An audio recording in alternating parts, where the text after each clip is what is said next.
an injury or after a health diagnosis. I have some experience in inpatient rehabilitation, post-stroke. I also have some pediatric experience. But what I truly am passionate about and what I specialize in is transgender and gender diversity, health, and education. Some of my identities include that I am white, I am non-binary, I am queer, and I do not identify as having a disability. Just a little bit about our plan for this evening. As we go through, I'm going to start with some general concepts, terminology, talking about pronouns. We're then going to get into sort of the why does this matter? You know, what is so important? Why is everybody talking about this right now? And just as a warning for people, we are going to be discussing about a minute ago. difficult topics such as suicide and eating disorders. So if that's something that is uncomfortable for you, or if any of the matter in the content of the presentation is uncomfortable, or you just need to step away for a moment for your own health, I welcome you to do that. Take care of yourself first. We're going to end with what can we do to help? You know, what are the things we should be doing in order to support trans people? And then at the very end, as was mentioned, we will do the Q&A. You're welcome to put questions in the chat throughout if you think of a question, and we will get to them at the end. But just to start, we're going to do a little bit of reflection about you. This is something you can do privately to yourself. You don't need to share this in the chat or with anybody else. But just think for a moment about yourself. You know, what is your gender? How do you know what your gender is? And when did you first become aware of it? What do you enjoy about being your gender? And are there gendered expectations that you do not enjoy? How was your concept of gender formed?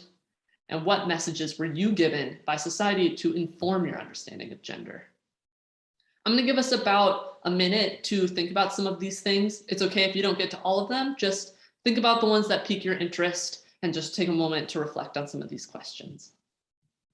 Thank you, everyone, for stopping and thinking about that for a moment.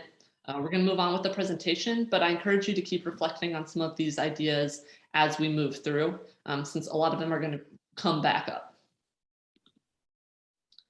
So to start with some of the important terminology for us to be familiar with in order to discuss these topics, we're going to start with the concept of assigned sex at birth. Assigned sex at birth is the sex classification that a child is given when they are born, usually based upon their external anatomy. In simple words, this is what happens when a baby's born and the doctor says, it's a boy or it's a girl. You know, that is what goes on their birth certificate, and that is their assigned sex. Usually people are assigned male at birth or assigned female at birth. And this designation is based upon, you know, what you can see in order to make the assignment of someone's sex. But a person's sex is actually a combination of different characteristics, including their chromosomes, their hormones, their internal and their external anatomy, and their secondary sex characteristics, which is things like facial hair or breasts that we use in order to tell someone's sex. In terms of language, we're going to talk about language that we endorse and language that is not preferred in order to best respect everyone around. So as I said, the correct terminology for this concept is assigned sex at birth. Sometimes you'll hear designated sex at birth or assigned male or female at birth, which is sometimes abbreviated in an acronym. What we don't want to use is the term biological sex. You know, as I said, there's a bunch of different biological characteristics that go into your sex, and some of these, you know, can be changed. And so when we say biological sex, that makes it sound innate to yourself versus assigned sex, which is a designation that someone else has given you. So you can kind of see there the difference in the framing of those two things.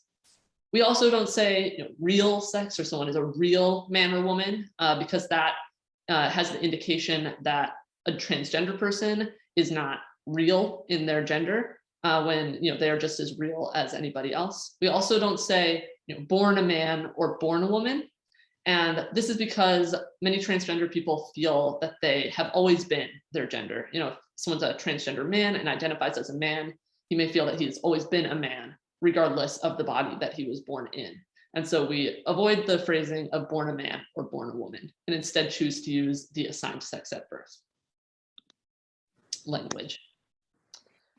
A lot of people think that male and female are the only categories of what you can be for assigned sex. However, the reality is that there's also a designation called intersex. And intersex describes people whose sex characteristics do not align with the quote unquote typical male or female designation. This might include anatomical differences, hormonal differences, and differences in the makeup of a person's chromosomes. A lot of people tend to think that, well, this is so rare, we don't need to worry about this, we don't need to even really consider it. It's not something that comes up very often. However, it's actually much more common than you might think it is. The occurrence of intersex individuals is about a 1 in 100 rate. And to apply that to something a little more tangible, it's about the same rate as the number of people who have red hair. So if you think to yourself, how many people have I met, interacted with, or even just seen walking down the street who have red hair? Well, you've known a similar number of people who are intersex. You likely just did not realize that they were intersex. Another note on language, in the past, this has been referred to at times with the word hermaphrodite, but that word is outdated and not appropriate. And intersex is the correct term for this population of people. I also just want to note that as we go through the presentation, I'll have some photos of some different activists and speakers and things like that who represent these various communities. All of them I have included because I think they're great resources. If you are curious about more of these topics, I encourage you to look some of these people up and become a little more familiar with some of the work that they do. In contrast to assigned sex, we also have gender identity. Gender identity is one's internally felt sense of their own gender. That internally felt sense, it might match the assigned sex, that is, be the same, or it might not match their assigned sex. The important thing to note is that your gender identity is something that is not visible to other people. It is only something that you sense within yourself. And because of that, it's not possible to make an assumption about what someone's gender identity is. You might be correct, if you make an assumption based on their appearance and things like that, but you also might not be, because only they can know what their gender identity is. This concept can be a little bit hard to grasp, especially if you're not someone who has really thought about this much before. So I'm gonna have us do a little bit of a thought exercise in order to try and grasp this concept of gender identity a little bit more firmly. So I want us all to imagine for a moment that we live in an exciting future full of science fiction type inventions. And in this future, we have achieved the technology where you could upload your consciousness into a computer. All of what makes you, you would cease to exist in your body and would instead be inside the computer. All of your thoughts, your ideas, your personality and interests, everything about you is computerized and you no longer have a physical body. So if we imagine that for a moment, if we can, here's a question. What is your gender? Are you a man? Are you a woman? Are you something else? If you stop and try and think about it for a moment, just imagine it. I know it's a little bit of a stretch, but see if you can just imagine and think about what you think you would be. I would be willing to bet that for a lot of you, maybe not all, but a lot of you, you said, well, I'm a man or a woman or whatever gender you are right now. But why is that? You don't have a body in this situation with anatomy, hormones, chromosomes, all those things we talked about. You're made of wire and metal and computer. You don't have a sex, but you still have a gender, right? You still know that even inside the computer, you are a woman or a man or whatever you feel that you are. That feeling is your gender identity. It is separate from your physical body, but it is still very real. For transgender people, we feel this very strongly because of the mismatch between the identity and the body. And we'll talk more about that in a little bit. But if for you it matches, well, then you may have never had to really think about it. But it is still there, and you do still have a gender identity, even if it's something that you could kind of take it for granted. As I just mentioned, for transgender people, transgender is an umbrella term used to describe individuals whose gender identity, that is their internal felt sense, differs from their assigned sex at birth. Oftentimes this is just shorted to trans, in short for transgender. The transgender umbrella includes transgender men, that is individuals who are assigned female at birth, but whose gender identity is as a man. It includes transgender women, individuals who are assigned male at birth, but whose gender identity is as a woman. And it also includes non-binary people, which we'll talk more about in a moment.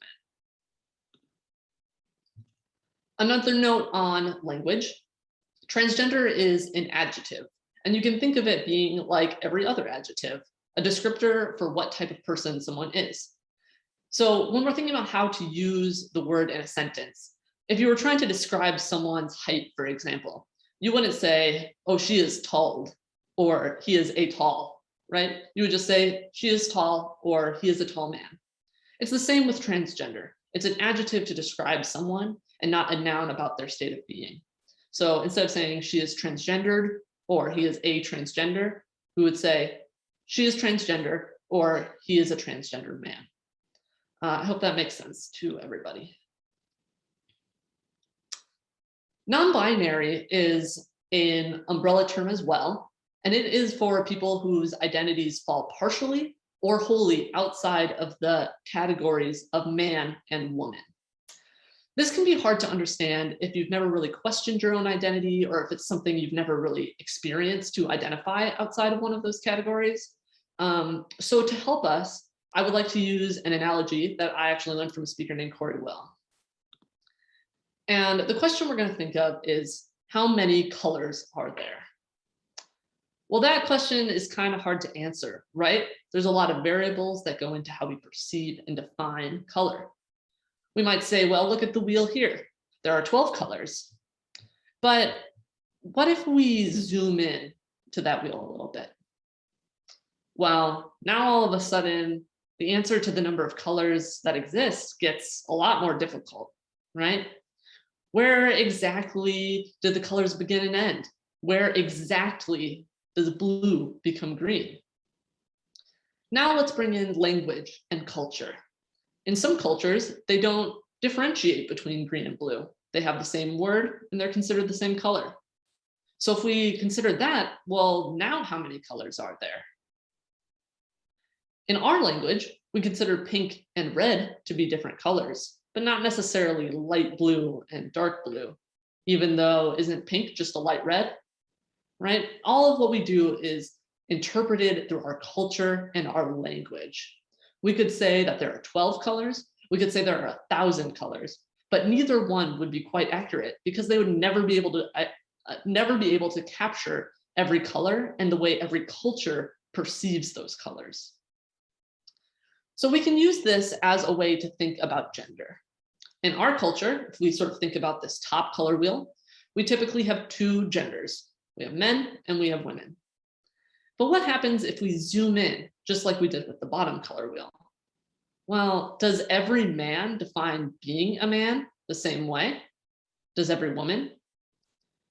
How do people interpret their own genders? And where exactly is the line between man and woman? If we believe that our gender is in an internally felt sense rather than our physical body, well, in that internal feeling, where is that boundary? And as I said, in our culture, we have two genders, but in many other cultures, they have more than that. So what about those? In our color wheel, does green cease to exist if we don't have a word for it and we call it the same thing as blue? I know that this is all a bit conceptual, but if we can expand our thinking just a little bit, then we can realize that just like color, we can label gender in many different ways and never quite capture all of the different experiences because it's so individual to each person. Non-binary people are an incredibly diverse group of people and experiences. They have a diverse range of expressions and identities. They might use any pronouns, they might transition medically, or they may not. If some of those terms are unfamiliar to you, we will talk about those as well. But the important thing is that if you've met one non-binary person, or even just one trans person, keep in mind that you've only met one non-binary person or one trans person. Everyone's experiences are so vastly different that we have to consider each individual person. And while we have labels to help us understand categories, each person has a very different experience from someone else. So moving on with our terminology, we also have the word cisgender. Cisgender is used to describe someone whose gender identity aligns with their assigned sex at birth. In other words, if you are not transgender, then you are cisgender. As prefixes for anyone who's in a language, trans means across and cis means on the same side of. So that can help us understand the word that we're using here. As with transgender, this is just a way of describing someone's experience. A woman could be transgender or cisgender, but both are women. They're just extra adjectives that we can use in order to better understand these people's experiences. As I mentioned before, we don't want to use words like real woman or real man for this concept, because this implies that transgender people are not real in their gender identities. So instead of these terms, we use the word cisgender. Another concept for us to understand is gender expression.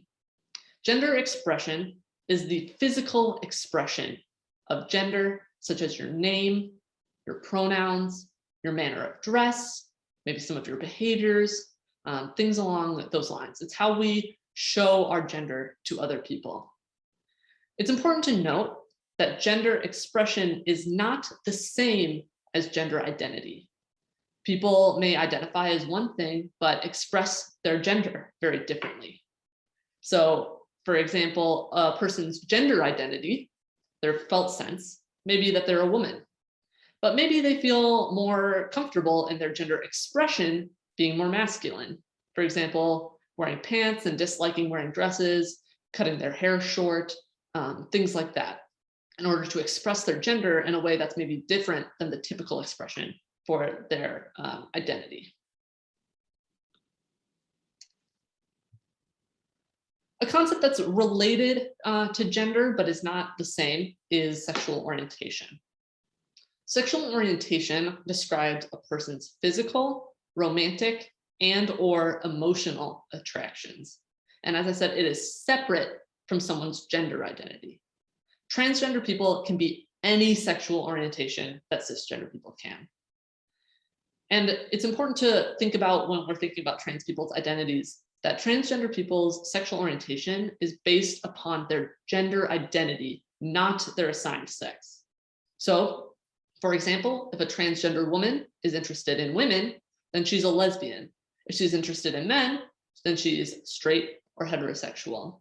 And maybe she's bisexual, maybe she's pansexual, asexual. You know, all of these different identity labels are open to trans people. Attraction to transgender people is also based upon their gender identity. So if we look at the picture here, Jamie on the right is a transgender man, and his partner, Shaba, is a cisgender, that is not transgender, woman. Therefore, they are in a heterosexual relationship, not a lesbian one, because the sexual orientation is based upon their gender identities. Now, I know that was a lot of information to take in and try and process, so we're going to try and consolidate it all into one to understand how an individual person might be affected by all these different concepts. And in order to do that, we are going to take a look at something called the gender unicorn, which is a helpful tool. We can see that we've got some of these different categories we've been discussing lined up on the right: gender identity, gender expression, sex assigned at birth, physical attraction, and emotional attraction. Some things I really like about this model is that each piece of it is its own amount. So you can start at 0 to say 100 for female, male, and other genders in gender identity, rather than it being a spectrum with women on one end and men on the other, because that doesn't fully capture what people's experiences might be. The separation of gender identity and gender expression, I think, is also really great on this model, as well as the separation between physical and emotional attraction, because for a lot of people, those two things might be different. So to understand how this works a little bit, we're going to look at one that was filled in by a friend of mine who they filled this in for me so I could discuss it with you all today. On theirs, if we start at the top, we can see that under their gender identity, they don't feel very strongly in the female, woman, girl category, maybe a little bit, but not much. They are much higher with the male, man, boy category, and also feel pretty high about the other genders category. Under gender expression, though, we can see the difference here. Maybe they feel like their gender expression is a little bit more feminine than what they identify their gender to be. So they feel it looks like maybe a little bit androgynous, somewhere in the middle with feminine and other, and maybe lean a little bit more masculine at times. Under their sex assigned at birth, they were assigned female at birth. In physical attraction, they find themselves attracted physically to pretty much everyone equally, but we can contrast that with the emotional attraction, where we see that emotionally, they're most attracted to women and somewhat to other genders, but less so attracted to men. So this is just an example of how we can use this to sort through some of these concepts when it comes to ourselves. I'm going to go back to the blank one, and I'm going to give everybody here a minute to just look at some of these concepts and try and do what we just did with the next slide of placing your dot on where you think you are on each of these scales. Again, you can keep that private to yourself. We don't need to share that in the chat necessarily, but just go through and think about, for myself, where do I think I would place myself on all these different scales?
All right, thank you everybody for taking a moment to do that. I hope it was interesting for you. Maybe you learned a little bit about yourself. Maybe you had some categories where you weren't sure what you wanted to answer. And if that's the case, then I encourage you to continue thinking about this after we're done together today, and keep reflecting on yourself and where you think you might fall on some of these scales. First, though, moving on, we're now going to talk about pronouns. Pronouns are a set of pronouns that a person wishes to be referred to as to reflect their gender identity. Some examples of this are he, him, his, she, her, hers, they, them, theirs, and there are more as well, which we'll talk about in a moment. Pronouns are something that are really, really important for trans people, and you probably hear them talked about quite a bit. And that is because using a pronoun that reflects your identity is huge in affirming someone and making them feel respected. Think about how often during the day you use a pronoun to talk about someone, or someone uses a pronoun to talk about you. It's constant. It's something we are constantly doing. And for a trans person who has a painful history where they are not seen by others and not able to live as the gender they identify as, every time they hear the wrong pronoun used for them, it sort of brings up all of those painful memories, some of those traumatic memories for people. And so it's really important to use someone's pronouns to respect them and to acknowledge them and say, you know, I see you, I see who you are, and to avoid bringing up those painful memories and those painful feelings whenever you use the wrong pronoun. Something else that's becoming more prevalent is a concept called neopronouns. And neopronouns are a set of pronouns, a set of pronouns not officially recognized within a language that do not specify a gender. So some example of these would be Z, here, here's, or A, M, airs pronouns. So for an example of this, this person here is Maya, and A are a non-binary author. So when we talk about M, we can use air pronouns, and I could say, I read air book, and I thought that A did a great job describing air experiences.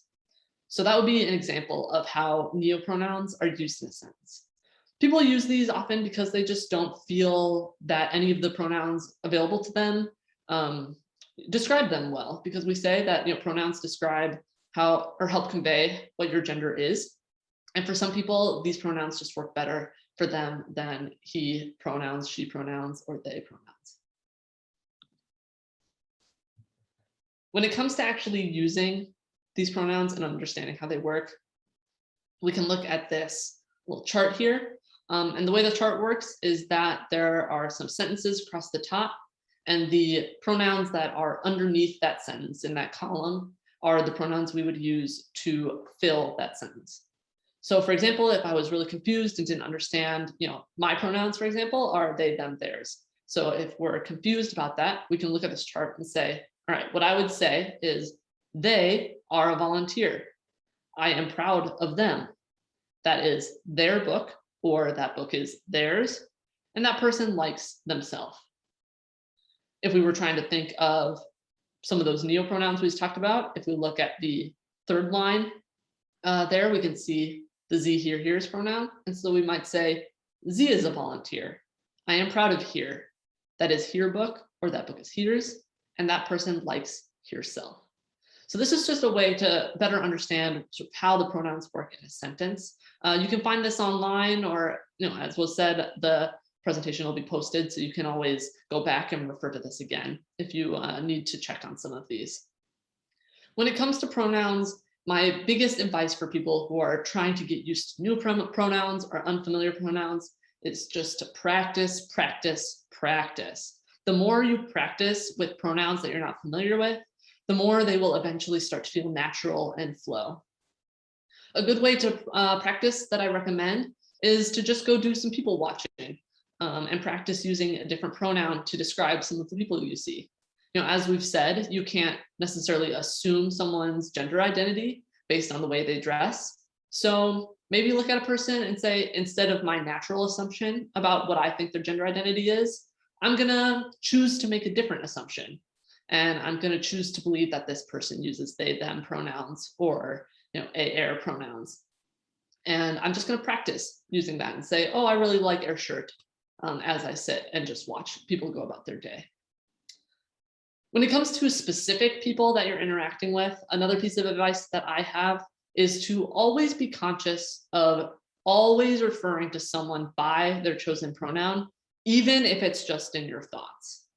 Sometimes people think, okay, well, I'm not very familiar with they, them pronouns, so it's hard for me to keep track in my head, but I'll be able to correct it before I start talking. You know, I'll make a conscious effort to, when I speak, correct it, but whatever happens in my thoughts is, you know, my own business. And the reality is that if you're not making the conscious effort, even within your own thoughts, to use someone's pronouns, then you're going to make a mistake when speaking out loud. Some of us, you know, we just get going on a conversation and it slips out and we don't need it to. And the more that you practice using the pronouns, even within your own thoughts or when you're talking about them to other people, the more, the easier it'll be for you. If you do make a mistake, that's okay. We all make mistakes. You need to know, though, that it is painful for the person who you've made a mistake to. And because of that, you're going to, you're going to take a moment, say you're sorry, and then continue on. So for example, you might say, I think she is at the library. Sorry, I mean, they are at the library, and keep going.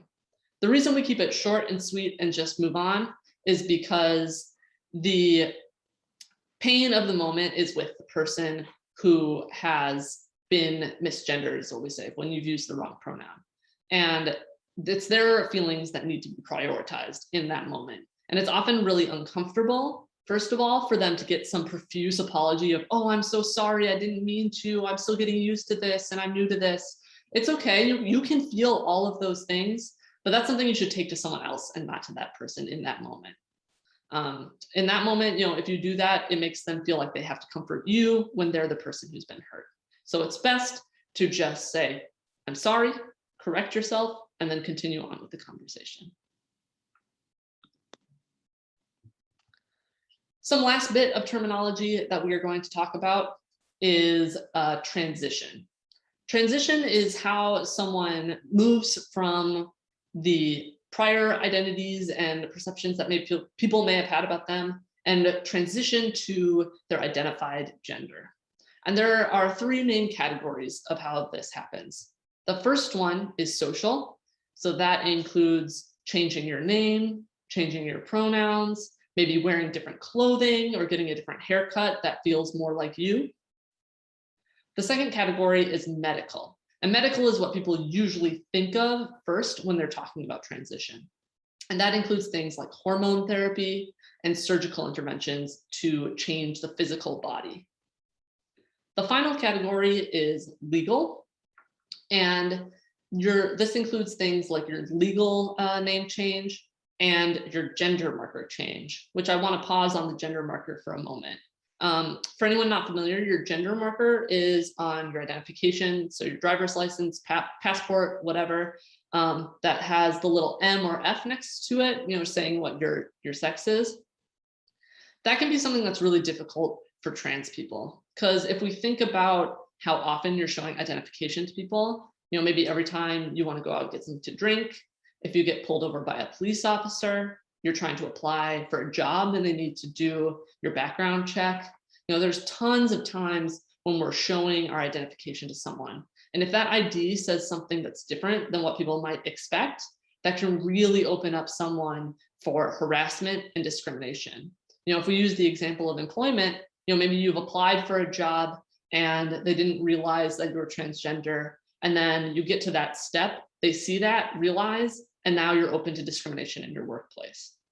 So being able to change your gender marker if you want to is a really important thing, and is fairly difficult, but is an option in some states, depending on where you live.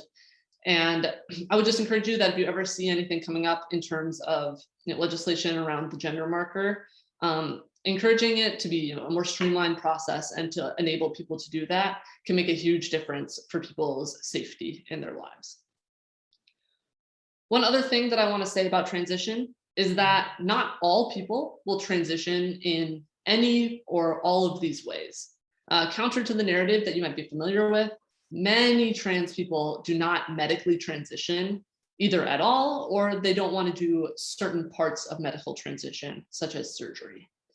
A person's transition is really unique and individual to them, and they may do all or part of different things. So for example, maybe they change their name and pronouns socially, but they decide not to get their name legally changed. Maybe they decide to do hormone therapy, but not get surgery.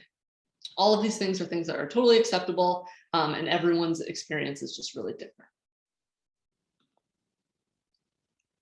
So I know that was a lot of concepts, a lot of information. We're gonna now move on to, why does any of this even matter? Why are we sitting here talking about this? Why are trans people saying you need to use our pronouns and our names and all of this? What's the point? Why does it matter?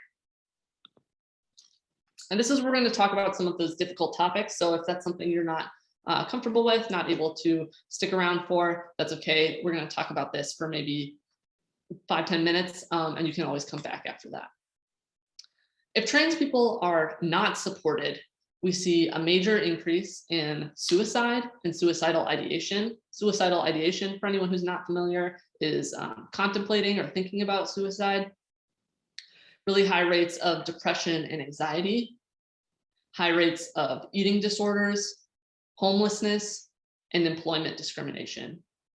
This is just a selection of some of the really important issues that trans people deal with, especially when they're not supported.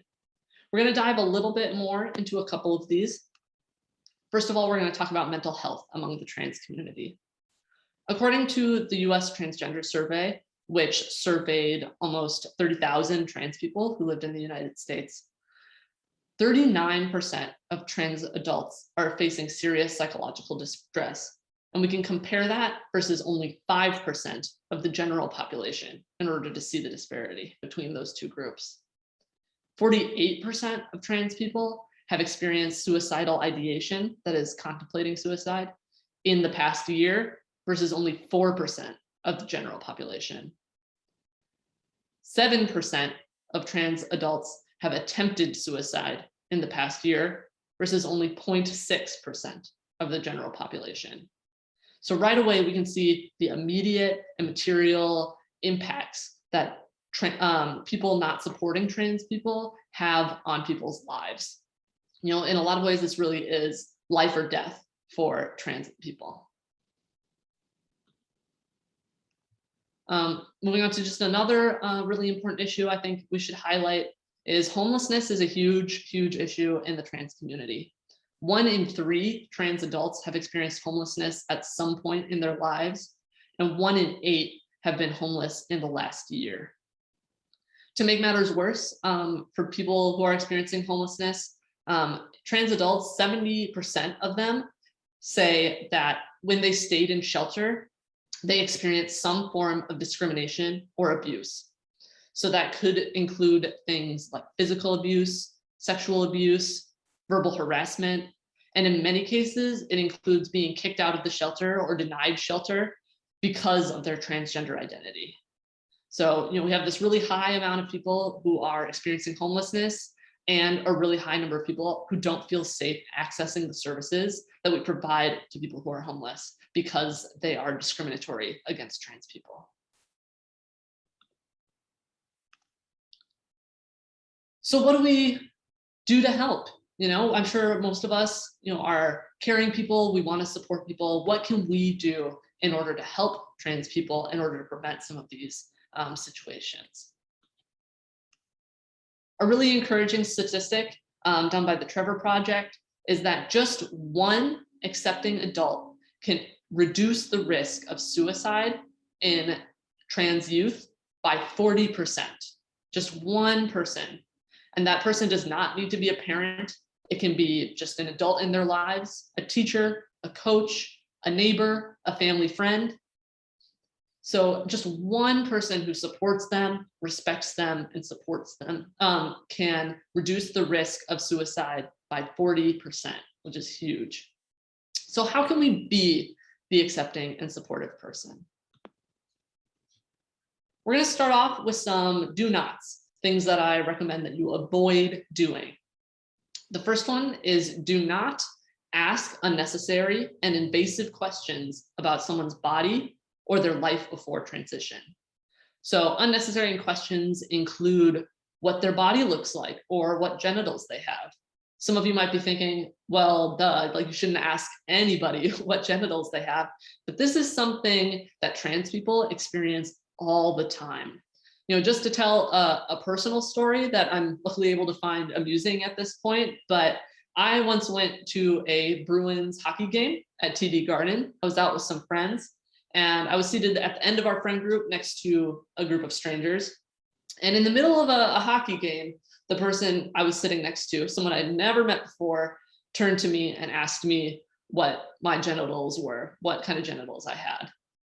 So this is something that people experience all the time, right? If I'm experiencing it from a total stranger at a hockey game of all places, you know, people are fielding these questions from people in their lives very, very frequently. So ask yourself before asking questions, do I really need to know this information? Am I asking this information of other people? Am I going up to my coworker, Dave, and asking him about his genitals? Probably not. So it's not something that you need to ask trans people about. Other examples of invasive questions are questions about what someone's former name was before they transitioned, or asking if you can see like a before picture, a picture of them as a kid or something before they transitioned. Neither of those things are appropriate to ask of a trans person. Another thing I recommend you not do is do not ask about their plans for any transition steps unless invited to discuss it. So what this means is do not ask them if they are getting or have had the surgery, for example. If they initiate a conversation about transition or share that they are planning to take a transition step, the appropriate response is to support them, congratulate them if that's appropriate to the context, and then keep that information to yourself. Don't share it with others. Don't assume that because it's been shared with you that the person is comfortable with you telling that information to other people. Another do not use their former name, AKA their dead name is how it's referred to in the trans community, even if referring to something that occurred before their transition. So once you know a person's chosen name, the only time that it is acceptable to use their former name is if they've explicitly told you that they are not out to everyone, not open to everyone in their lives, and that they don't want you to use that name in front of other people. If you're unsure about if that's the case or not, you can definitely ask, just ask the person, thank you for sharing that information with me. Are you comfortable with me using that in all contexts, or would you rather that stay private between us? Assuming that the person does want their name used, never ever use their old name. That includes if you're referring to something that happened, as I said, before their transition. You can still use their current name and their current pronouns when talking about something in the past. It also includes introducing them or saying things like, oh, this is my friend John, who used to be Jen, right? We don't need to share their prior name. We can just say, this is my friend John. Something I think that is helpful when we talk about etiquette around talking to and about trans people is to think about how we got here and why the general public think that some questions are and are not acceptable. The reality is that many people don't know a trans person in real life. They've never had these conversations with a trans person in real life. So most of what we know about trans people and about how to talk to trans people comes from television and the media.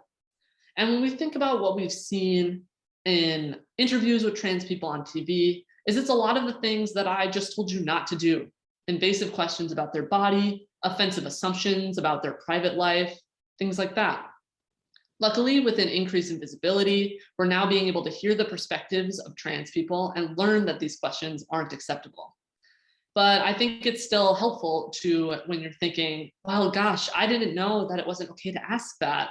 Well, yeah, of course you didn't know that it wasn't okay, because everything you've ever seen has told you that it is okay.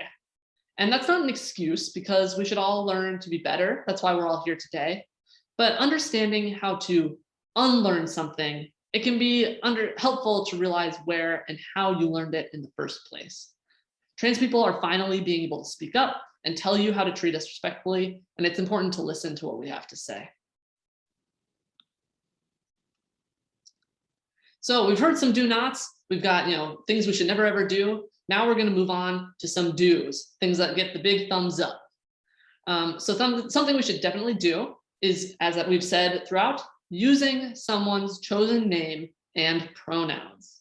Again, there's the stipulation of that if the person is not open to everyone, consult with them before doing so. But in general, it is always, always, always the case where you need to use someone's name and pronouns that they've given to you. Another thing that's a big do is to correct yourself and others if a mistake is made. We've already discussed a little bit, but if you make a mistake, briefly apologize, correct yourself, and moved on. It's also important to correct other people. It's hard to speak up for yourself constantly as a trans person, and so having someone else correct on your behalf is very helpful.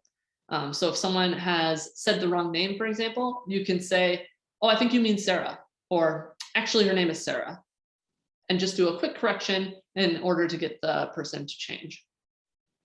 Another thing that you can do to support trans people is just in general, speak up for the individual when they are not present. A person can't correct others or speak up for themselves when they are not present. If you hear something that's wrong, speak up, correct. If you hear someone saying disparaging or ignorant comments about trans people or using the wrong name, it's really important for you to be the person to step up, be the person's advocate and their ally, even when they're not around to see you do it. Now, all of this information is really the top thing that you should be doing. If you feel like you're still a little shaky on the ability to use someone's name and pronouns or to correct yourself or other people if you make a mistake, then just focus on these. Don't worry too much about the next slide. But if you feel like you have these under pretty good control, you feel like, yeah, I'm able to do all of these things with consistency, then we can start thinking about some bigger picture issues as well. So an important thing to do as trans people are out in the world is to provide gender neutral facilities. That includes bathrooms, locker rooms, things like that.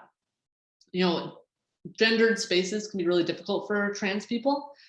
It can be a place where you're at a much higher risk of discrimination and harassment and potentially violence. So providing gender neutral facilities so that those people who feel they need them can access them is a huge thing in order to increase the safety of trans people as they just move about the world like everyone else. We can also review policies to increase inclusion and to protect against discrimination in a variety of places. Make sure that it explicitly states that it's against policy to discriminate against someone because of their gender identity, stating that you need to use someone's name and pronouns. All of those things can be really supportive for trans people in a space. Can also review organizational materials, things like intake forms or how you collect your data, things like that, in order to make sure that they're inclusive of trans people and trans people's experiences. In terms of implementing these things, think about where and how you could implement some of these changes. Maybe at your workplace. What about your child's school? What about your gym? Ask them about their facilities, about their policies, and if they've made a plan for how to address trans people's needs. It's better for everyone if these things have already been considered before a trans person ever even walks in the door. That way, that person doesn't have to do it all themselves, and the facility doesn't have to deal with the stress of having to scramble and accommodate this person. One stipulation that's really, really important that I want to make here is that if you're going to do any of these things at an organization that you're affiliated with, it is so important to consult trans people on how to implement these changes. Don't just assume that you know what trans people need. It's great if you can find a consultant, someone like myself, or other people do this as well, who can come in and assist with this process in order to make sure that it's truly supportive of trans people's needs rather than assuming what you think that they need. So all of that is great. That wraps up most of the content of our presentation, but I also want to share some more resources for all of you. We're here at a library presentation, so we'll talk about some books. I'll go from left to right here. On the left, we have the ABCs of LGBT. This book is really great if you are still feeling confused about some specific identity labels, if you're a little confused about some of these concepts we talked about, like gender identity and spectrums of identity and things like that. This book does a great job of going through them, defining identities, providing you with first-person accounts from people who have these identities in order to share their experiences. Highly, highly recommend this book if you feel like you're still struggling with some of those things. The middle two books, we have Sorted, Growing Up, Coming Out, and Finding My Place by Jackson Bird, and Redefining Realness, My Path to Womanhood, Identity, and So Much More by trans icon Janet Mock. Both of these books are memoirs by a transgender man, Jackson Bird, and a transgender woman, Janet Mock. And these books go through their experiences of coming into their gender identity, learning about trans identity and trans community, and the beginnings of some of their transition steps. One thing that I really like about these two books is that both of them also do a great job of intertwining personal experiences of the authors with educational information about issues that affect the trans community more broadly, or how some of their experiences are actually really common within the trans community. So highly, highly recommend both of these books. The final book here on the right is called Beyond the Gender Binary by Alok Vemenen. And this book is very short. It's a really easy read. This one's all about non-binary identities.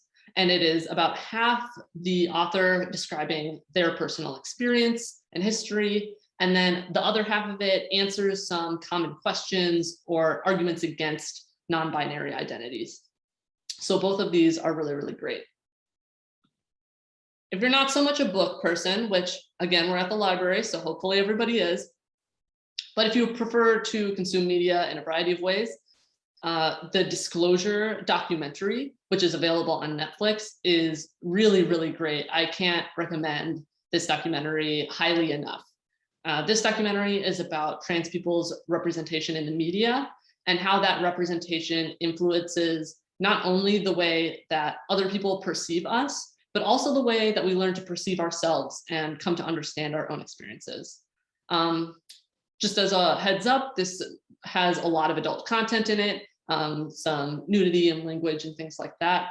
But I can't recommend this highly enough. And I would really consider it to be sort of must-see material for anyone who wants to be an ally of the trans community, because it really just does a great job of breaking down all of those really nuanced things.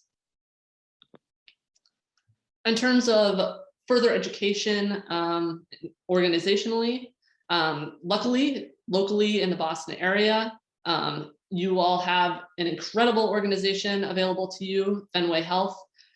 They do a lot of really great work with the LGBT community more broadly, and especially with trans people health-wise, and they offer a lot of materials for further learning and are a great resource if you need to refer a trans person to an organization. They also operate the National LGBTQIA Health Education Center, and that has a lot of further learning material as well. If you're interested in a really specific topic, they probably have a webinar or something that you can watch. They have a lot of free resources, and I really, really highly recommend checking them out. We also have the Trans Student Educational Resources group, and they are the creators of the Gender Uniform, which we used earlier, and they have a lot of great student resources and materials. And then we also have the National Center for Transgender Equality, and they do a lot of really important work around legislation and legal access for trans people. So again, I highly recommend checking them out if you're interested in some of the political issues that are going on right now for trans people, of which I'll just say there are a lot happening this year. It's been a really big year for legislation that impacts trans people. So if you're interested in that, highly recommend that you check them out in order to see what's going on and how you can support trans people. And with that, that wraps up the presentation portion of our evening together. And I am happy to open it up for questions. I believe that you can put your questions in the chat, and we will go ahead and talk about some of those. Okay, the first one says, I'm concerned that some people don't want gender discussed in schools because they fear that discussing gender will persuade kids to identify with another gender. Could you discuss this? Yeah, I'm happy to discuss that. That's a common thing that comes up. People, sometimes have that concern. Oftentimes, LGBT people will joke that, well, we were raised learning only about heterosexual, cisgender concepts, and it didn't affect us. So we turned out the way we are, even regardless of that education. And so educating other people about gender, especially children, doesn't change anything about the child internally. Maybe they will want to explore their gender a little bit, and that's fine, but they'll eventually become whatever they were going to become. And all that educating about gender and gender identities in schools does is it helps kids learn to be more tolerant of the possible transgender people around them. When you're sitting in a classroom of kids, let's say second graders, right, there's a good chance that some of them are going to grow up to be gay, some of them are going to grow up to be trans, possibly. And that's the same regardless of whether or not you decide to address it. And addressing it just lets the other students in that room, understand the importance of those identities, understand what's going on with those kids, and decreases the amount of harassment and discrimination that they will face both throughout their schooling and throughout their life, hopefully, if that learning from a young age sticks. So thank you for your question. Okay. The next one is, if I am unsure of a person's gender identity, what is a respectful way to ask about preferred pronouns? Thank you for that question. That's a really great question as well, and it's something that people often feel really awkward doing. A really great way to do it is to start by introducing yourself with your own pronouns. So, say, "Hi, my name is Alex. My pronouns are they, them. Do you mind if I ask yours?" And the person will probably feel more comfortable sharing theirs once you've shared your own. It might feel a little strange at first to share your own pronouns. I know even myself, when I first started presenting and getting to know people after I came out, it felt really uncomfortable and weird for me to say, "Hi, my name is Alex, and my pronouns are they, them, theirs." That felt really weird to say. But the more you say it, the more comfortable it will be. And at this point, it just kind of rolls off the tongue and I don't even think about it anymore. So yeah, if you're unsure of someone's gender identity and what pronouns they use, feel free to ask them. Okay, and the next one is, I just want to say thanks to Alex for this presentation. We have a 32-year-old trans offspring, Ray.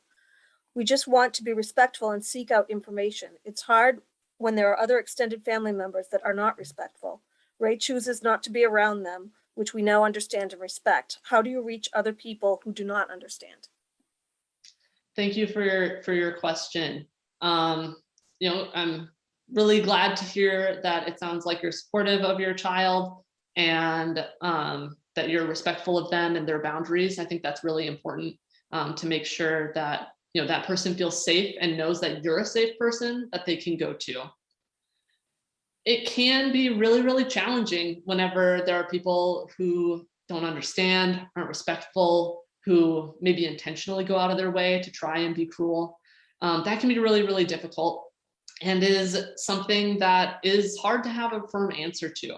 The best we can do is continue to educate people and to make them understand that, just as you have said that you've done, the person who is being affected by their behavior and their speech has a right to lay boundaries as a result of that. And that, that's not a reflection on the person who maybe is trans and says, "I don't want to be around you." That's not because they're being difficult. It's because they are laying a boundary where they're not being respected by the people around them.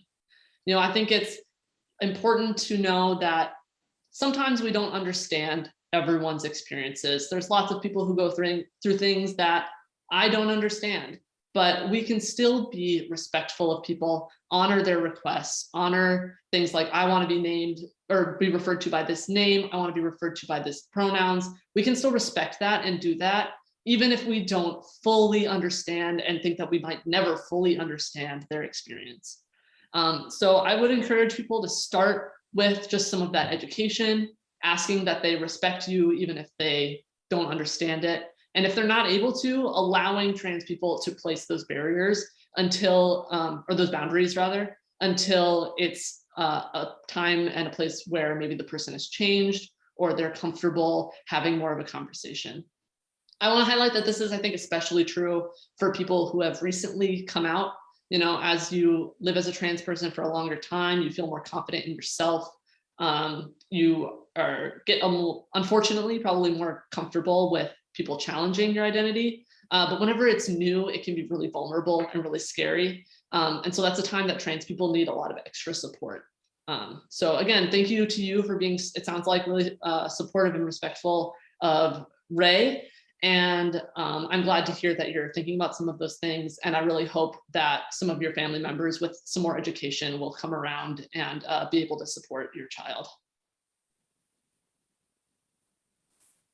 Okay, no other questions, right? Any on the last call for questions? Is anybody typing? Give us a little thumbs up if anybody's typing. I don't see that there's any coming in right now, but we've got. I can ramble about trans issues forever as well. So I mean, if there are other questions. It's just that sometimes they're going to direct message rather than everyone. Well, if you want to just, if someone has a question and you want to just share it aloud, as long as that's okay with you, Jennifer, I'm okay with that as well. One of them says, what does IA stand for after LGBT? Right. Oh, the LGBTQIA. So I'm sure most people are familiar with LGBT. That stands for lesbian, gay, bisexual, and transgender. And then people will add additional letters onto the acronym to encompass other identities as well. The Q stands for queer. Queer is sort of an umbrella term that describes, you know, all differing sexual orientations and gender identities. Some people feel comfortable with the word queer and some people do not. So I recommend it being a word that you use with caution, and then you make sure it's okay with the person you're talking to and about, that you use that word for them. But some people find the openness of the term really freeing. I use it for myself because it's just hard to pin down some of these identities sometimes. And it's a great umbrella term to use. The I stands for intersex, which we talked about at the beginning of the presentation. That's those people who have differing characteristics than we would maybe expect at birth in terms of their assigned sex. And then the A stands for asexual. And asexual is a term for people who do not experience any sexual attraction to any gender. And asexuality, even though it's not the focal point of our conversation today, you know, I really want to encourage people to be supportive of people who are asexual as well. They face a lot of ignorance related to people, you know, saying things like that they haven't met the right person or that they just need to experiment and try stuff out. And it's really important to support them in their identities and validate them in their identities as well. Thank you. Can you see the other question that's here, which is, please restate when they is the proper word? You might have addressed that. When they is the proper word. So I'm not sure exactly what you mean, but I'll do my best to answer. And if I don't answer your question, feel free to let me know. Some people use they, them pronouns for themselves. So I use they, them pronouns. And that just means that instead of saying he or she in a sentence, you would replace that with they. It follows the same linguistic traits as the plural they. So you can say, you know, they are going to the store. I want to go to the store with them, for example. Sometimes people have questions around whether or not it's appropriate to use the pronoun they for someone who they don't know their pronoun. So in the question earlier, you know, we had a question about how do I ask? And sometimes people are wondering, well, if I don't know someone's, can I just use they? And you can use they for people who you don't know what their pronouns are. But I would encourage you to ask and find out what their pronouns are in order to best support them. It's still considered disrespectful to use they, them pronouns for someone who doesn't use those pronouns once you have learned what pronouns they do use.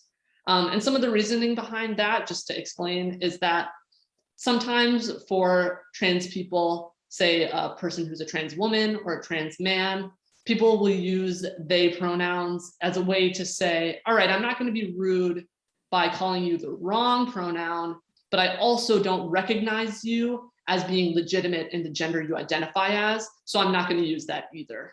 Sometimes people will do that. And so if you know that someone uses, say, she, her pronouns, then you need to use those pronouns. But if you're not sure, you don't know, or you're talking about like a hypothetical person, totally okay to use they, them pronouns to talk about that context. Okay, we've got one other question. When my non-binary relative refuses to communicate with relatives, even when we accept them, how do we continue to convey our love? Thank you for that question. I'm sorry that it sounds like there's some difficulty maybe happening in your family. I think that you need to probably understand where the other person is coming from, right? Maybe you feel in your heart that you accept them and that you love them. But as I said, it's really, really difficult. And I'm not saying that this describes you necessarily, just in general. It's really, really difficult if people who say that they love and accept you perhaps are not using the right name and pronouns. Those things can be really, really hurtful. Even if the person knows that you love them, it is making that really strong effort to make sure that you're using all those language that supports them and that validates them. Because even from people who you love, it can almost be more painful to hear those things from people you love than from a stranger. And as I said, maybe you are saying all of the right things, and it's just that person is going through a really difficult place. If that's the case, I would just let them know that you do love them and that you understand that family and that history is something that can be really, really difficult for trans people, that you are working really, really hard to educate yourself and you want to make sure that you do the right things, and that you would love to hear from them whenever they are ready. Because at the end of the day, it's their safety that's really important. And the more that you show them through your actions that you are going to be a safe person for them, the more they're going to be willing to open up to you. But until they feel ready to do that, it's not something you can really force. So yeah, just telling them you love them, telling them that you are going to be good with the language, and making sure that you follow through on that promise. I hope that was helpful to you. Okay, that's all we have right now. Any others? Just unmute and jump in.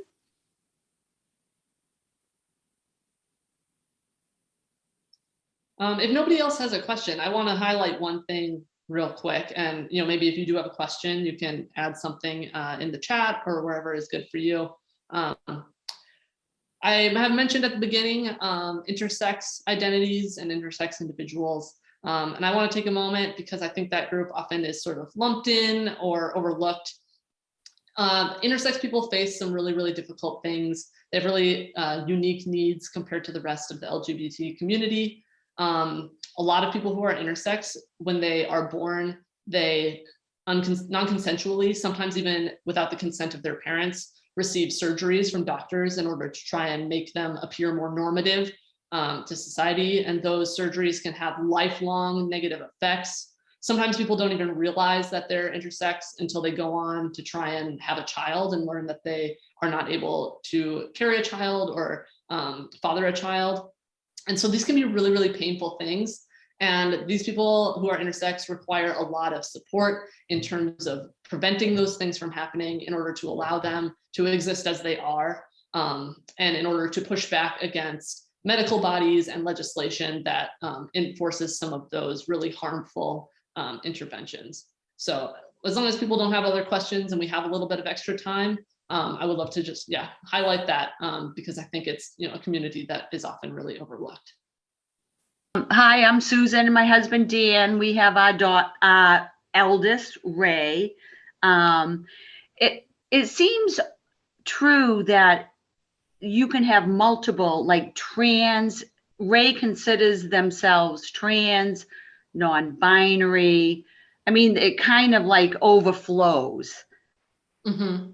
And how I know Ray is like Ray has been experienced things throughout life, trying to figure it all out. So can you have multiple names, like, trans and non-binary, and you know what I'm saying? It's multiple labels that you use to describe yourself. Is that kind of what you're asking isn't there like 64 multiple labels? Oh my gosh. So you'll hear different things thrown out about the number of identities that exist. As I said, the trans community is always evolving and changing. New things are coming in. Some things, exit the mainstream of our community. So it's hard to put a number on how many identities there are. What I will say is that, as I said, I think before, some of these terms are umbrella terms. So like the word transgender is one umbrella that describes a lot of different identities. And so people will often identify with, so if you will kind of imagine a funnel of identity, right? We start out with trans as the big one, then underneath that, maybe it sounds like you said Ray identifies as non-binary. So I also identify as non-binary. That's another umbrella label underneath trans. So they're both still true because they kind of fall underneath each other. Then maybe below that, there's a specific identity. Sometimes people identify as agender, meaning that they feel like they don't have a gender. Or maybe sometimes people identify as bigender, meaning that they kind of identify with two different genders. There's a lot of different identity labels that fall under these umbrellas. And I wouldn't worry about understanding all of them. As I said, we can respect other people without fully understanding. If you do have more curiosity. Sorry, say that again? That's a good point. You can't understand it all. It seems to me like it's a huge pendulum. And you have man, woman, and then everything else in between. And if people could just respect that, it would be a perfect world. Yes, and that's of course what trans people are really pushing for, is for that respect. And it's great to see people support trans people as well, because it's not a fight that we can fight on our own. We need people to support as well. So the more that other people can spread that message of respecting people, supporting people, the better. Yeah. And I find that it's more for our family, it's more, we come from a very evangelical family. So it's just been, it's just been hard, but I'm at the point now, I'm going to fight anybody for Ray's rights. Well, I am glad for Ray to hear that. I come from an evangelical background too, so I can understand, both from a personal perspective and from a family perspective, how that can be challenging. There are some good books online about balancing a transgender identity with your faith and things that maybe you've been taught through your faith in life. I wish I could remember the name of the book off the top of my head, but I know that there's one that's a good one. I think it's like, what does God have to say about trans, or something like that? And I think there's also Otherwise Christian. I'm not familiar with that one, but as long as it's written from the perspective of trying to support people, of course, I'm sure a lot of them are really great, because there's well, I think you have a lot of trans and everything else brought up in maybe a Christian household, and then they come out as trans and they're like, this is crazy. They just well, who is God? He loves everybody. It doesn't matter who you are, what you are. So it's interesting. Thank you for what you're doing. Thank you for the presentation. Yeah, definitely. Well, thank you for coming, and everyone for coming. Thank you for what sounds like really great support of your child, and for contemplating some of these things, because as you said, it's just important to respect and love and support the people who are around us. So I'm glad to hear it sounds like you are doing that, and that hopefully it sounds like things are going pretty well with Ray. So wish the best for Ray and for both of you. Yeah, and just so everyone knows, using the right pronouns is certainly suicide prevention. Mm-hmm. Yeah, it seems like such a small thing, but the effect that it has is huge. I didn't realize it. It took me a few years now trying to perfect it. Yeah, and it takes practice. I mean, it's not something a lot of us are used to. And if you've known someone such as a child for your entire life, all of a sudden having to switch and call them something else, it can be really difficult. And it's okay to make some mistakes, as long as you're putting in, which it sounds like you are, the effort to get it right and to correct yourself if those mistakes are happening. Well, right. Yeah. Well, and to think that name is dead, I just didn't realize that you cannot use their other name. So I'm thinking it's going to save me a lot of money, because I'm not going to be doing all these videos from when they were a child. There you go. There's always perks, right?